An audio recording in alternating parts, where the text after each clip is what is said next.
Assalamualaikum warahmatullahi wabarakatuh. Nama saya Riki Fatiance. Di sini saya akan menjelaskan tentang pengertian, struktur, dan fungsi komponen sel dan jaringan. 1. Pengertian sel. Sel berasal dari kata Latin cella yang berarti ruangan kecil. Ukuran sel bermacam-macam dan bentuk sel juga bermacam-macam. Meskipun ukuran sel sangat kecil, strukturnya sangat rumit dan masing-masing bagian sel memiliki fungsi khususnya. Misalnya, mitokondria terdapat di dalam sel berfungsi sebagai penghasil energi, sedangkan lisosom berfungsi sebagai pencerna. Sel merupakan unit terkecil dari makhluk hidup yang dapat melaksanakan kehidupan. Sel disebut sebagai unit terkecil karena sudah tidak bisa dibagi-bagi lagi menjadi bagian sel lebih kecil yang berdiri sendiri. Sel dapat melakukan proses kehidupan seperti melakukan respirasi, perombakan, penyusunan, reproduksi melalui pembelahan sel dan terhadap rangsangan. Sel disebut satuan struktural manual hidup, makhluk hidup. Sel juga disebut sebagai satuan fungsional makhluk hidup. Perkembangbiakan dilakukan melalui pembelahan sel, dan pembelahan sel dilakukan baik oleh organisme bersel satu mengadakan pembelahan secara langsung, sedangkan sel pada organisme bersel banyak mengalami pembelahan secara mitosis. Sel mengandung materi genetik, yaitu materi penentu sifat-sifat makhluk hidup. Dengan adanya materi genetik, sifat makhluk hidup dapat diwariskan kepada keturunannya. 1. Struktur sel. Struktur sel dibagi menjadi struktur sel prokariotik dan sel eukariotik. A. Sel prokariotik. Sel prokariotik mempunyai membran plasma nukleat berupa DNA dan RNA, dan sitoplasma yang mengandung ribosom. Sel prokariotik tidak memiliki membran inti. Karena tidak mempunyai membran inti, maka bahan inti yang terdapat di dalam sel mengadakan kontak langsung dengan protoplasma. Ciri lain dari sel prokariotik adalah tidak memiliki sistem endomembran atau membran dalam. Setiap retikulum, endoplasma, dan kompleks Golgi. Selain itu, sel prokariotik juga tidak memiliki mitokondria dan kloroplast, namun mempunyai struktur yang berfungsi sama, yaitu mesosom dan kromatofor. Adapun sel prokariotik meliputi sebagai berikut. 1. Dinding sel. Dinding sel berfungsi sebagai pelindung dan pemberi bentuk yang tetap. Pada dinding sel terdapat pori-pori sebagai jalan keluar masuknya molekul-molekul. 2. Membran plasma. Membran sel atau membran plasma tersusun atas molekul dan lemak dan protein. Fungsinya sebagai pelindung molekul sel terhadap lingkungan di sekitarnya, dengan jalannya mengatur lalu lintas molekul dan ion-ion ke dalam sel.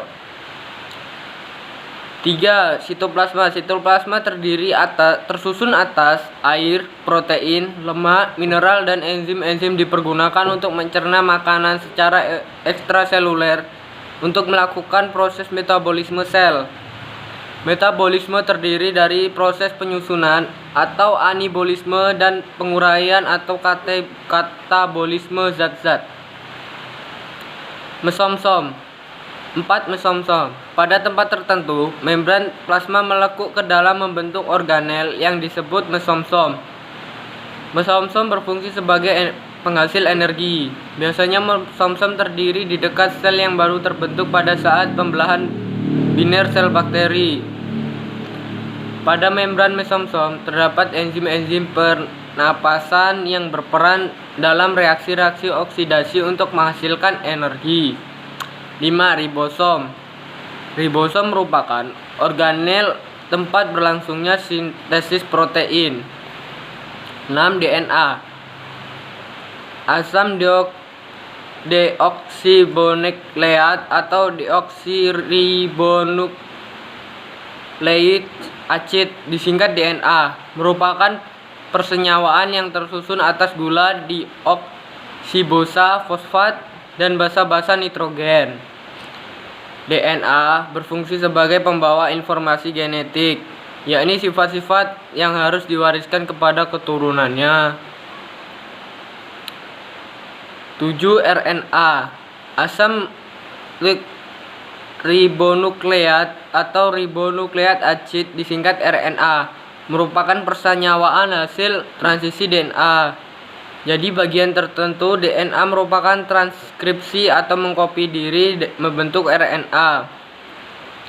RNA membawa kode-kode genetik sesuai dengan pesanan DNA selanjutnya. Kode-kode genetik itu akan diterjemahkan dalam bentuk urutan asam amino dan proses sintesis protein. B. Struktur sel eukariotik. Perbedaan pokok antara sel prokariotik dan eukariotik adalah sel eukariotik memiliki membran inti, sedangkan sel prokariotik tidak. Selain itu, eukariotik memiliki sistem endomembran, yakni memiliki organel-organel bermembran seperti retikulum, endoplasma, kompleks Golgi, mitokondria, dan lisosom. Sel eukariotik memiliki sentriol sedangkan sel prokariotik tidak. Adapun sel eukariotik meliputi sebagai berikut. A. Membran plasma. Membran plasma membatasi sel dengan lingkungan luar, bersifat semi atau selektif, permeabel, berfungsi mengatur pemasukan dan pengeluaran zat ke dalam dan keluar sel dengan cara difusi, osmosis, dan transport aktif. Membran plasma disusun oleh fosfolipiid, protein, dan kolesterol. B. Sitoplasma. Sitoplasma merupakan cairan sel yang berdiri di luar inti, terdiri atas air dan zat-zat yang larut serta berbagai macam organel setiap hidup. Nukleus. Inti sel atau nukleus merupakan organel terbesar yang berada di dalam sel. Nukleus berdiameter 10 mm. Nukleus biasanya terletak di tengah sel dan membentuk bulat dan oval. 5. Retikulum endoplasma.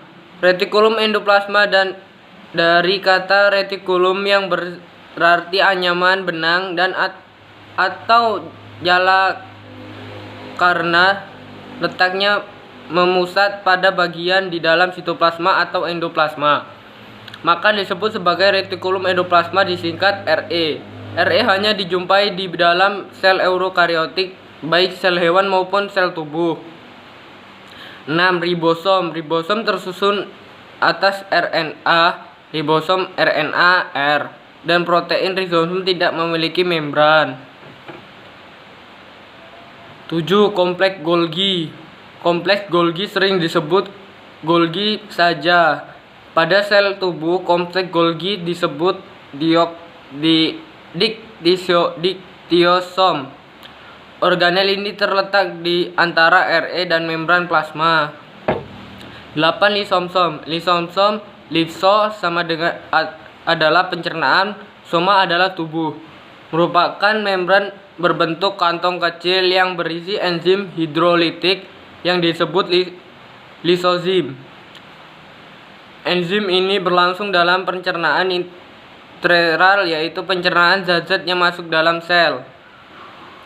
Badan mikro.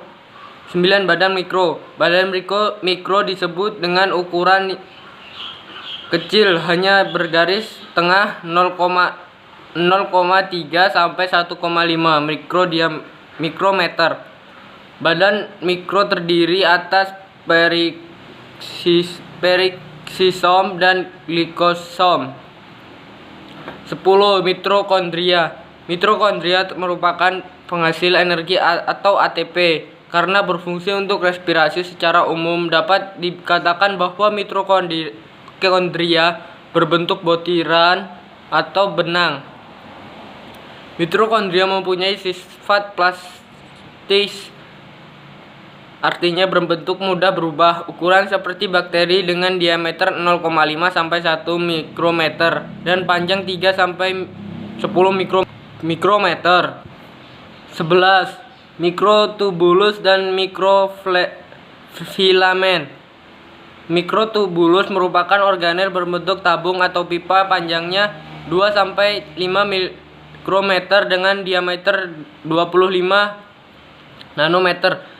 Tabung-tabung kecil ini tersusun atas protein yang dikenal sebagai tubulin. Selain itu, mikrotubulus yang juga berperan dalam gerakan sel adalah mikrofilamen. Organel ini berbentuk benang-benang halus, tipis yang memanjang. Mikrofilamen tersusun atas dua macam protein, yaitu aktin dan miosin. Mikrofilamen banyak terdapat pada sel-sel otot dan juga berbentuk rangka dalam sel. Diameter mikrofilamen hanya 5 nanometer. 2. Sel dan teori sel. Pada awalnya, sel digambarkan pada tahun 1965 oleh seorang ilmuwan Inggris, Robert Hooke, yang telah meneliti irisan tipis gabus melalui mikroskop yang dirancang sendiri. Kata sel atau berasal dari kata bahasa Latin cellula yang berarti rongga atau ruangan.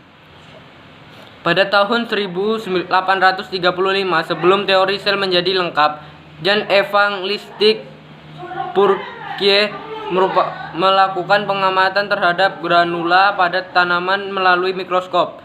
Teori sel kemudian dikembangkan pada tahun 1839 oleh Martis Jacob Schleiden dan Theodor Schwartz sekawan, yang mengatakan bahwa semua makhluk hidup atau organisme tersusun dari satu sel tunggal yang berarti uniseluler atau lebih, yang terdapat mikroseluler. Semua sel berasal dari sel yang telah ada sebelumnya. Di dalam sel terdapat fungsi-fungsi vital. Demi berlangsung hidup organisme, terdapat informasi mengenai regulasi fungsi tersebut dapat diteruskan pada generasi sel berikutnya. Struktur fungsi jaringan.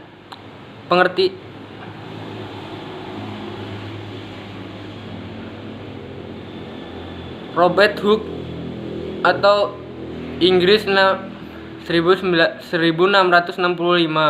meneliti sayatan gabus di bawah mikroskop. Hasil pengamatannya ditemukan rongga-rongga disebut sel atau selula. 2. Hansen tahun 880 menyatakan bahwa sel tidak hanya berarti sitos atau tempat rongga, tetapi juga berarti sela, yang kantong yang berisi. Felix Durjardin, Prancis 835, meneliti beberapa jenis sel hidup dan menemukan isi rongga sel tersebut penyusun terdapat sakrot. Johannes Purkinje 1787 sampai 1889 mengadakan perubahan nama sarkot menjadi protoplasma. Matthias Secklin, ahli botani, dan Theodor sekawan, ahli zoologi, pada tahun 1838 menemukan adanya kesamaan yang terdapat pada struktur tubuh dan hewan. Mereka mengajukan konsep bahwa makhluk hidup terdiri atas sel. Konsep yang diajukan tersebut menunjukkan bahwa sel merupakan satuan struktur makhluk hidup. Robert Brown, Skotlandia 1831, menemukan benda-benda kecil yang melayang pada protoplasma, yaitu inti atau nukleus. Max Schulze tahun 1825 sampai 1874 ahli anatomi menyatakan sel merupakan kesatuan fungsional makhluk hidup. Rudolf Virchow 1858 menyatakan bahwa setiap sel berasal dari sel sebelumnya atau unicellular ex cellula. Sekian pemaparan materi sel dari saya akhiri. Saya mohon maaf bila ada salah kata dan tutur kata yang kurang berkenan. Di sini saya akhiri. Wassalamualaikum warahmatullahi wabarakatuh.